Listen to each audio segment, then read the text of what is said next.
So yun ang sibuyas natin mga idol. Tapos ito tanlad. Lagyan natin luya para mawala yung lansa. At saka bawang. Siyempre hindi mawawala itong magic sarap mga idol. Yan, magic sarap. Tapos ito yung papaya nating native.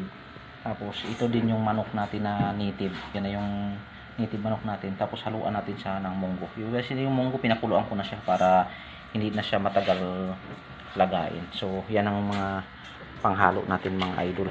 Yan. So, simulan na natin. Lutuin na natin yan. Yan yung mga idol yan, kumukulo na. Oh. Haluin lang natin yan mga lods. Yan. Haluin lang natin yan para pantay-pantay. Yan. Haluin lang natin yan. So, yan. Takipan natin ulit. Antayin lang natin siya matuyo sa kasabawan kasi kailangan natin medyo matuyo yung sabaw niya para talaga hindi siya malansa. Saka natin sabawan. So, ito na yung mga manok natin mga idol. Yan. So nilipat ko pala siya sa kaldero kasi doon kanina sa kawali mukhang hindi ako makapagsabaw doon So nilipat ko siya dito para masabawan ko siya. Ayan Yan. Yan. Hinalo ko na yung papaya mga idol para lumambot siya. Yan. So ilagay na rin natin yung munggo para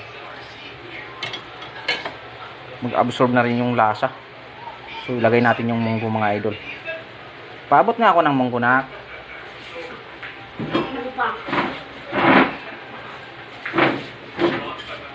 Ilagay natin yung munggo natin.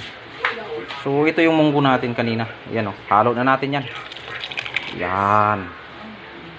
Yan. So yan, haluin lang natin. Yan. Tapos takipan lang natin siya. Hayaan lang natin. So yan pang pistahan to mga idol. Mukhang dami ng sabaw Hindi, pero lilit. Kukunti pa lang naman yan. Pakuluan pa naman natin yan. Sinabawang manok natin sa munggo mga idol.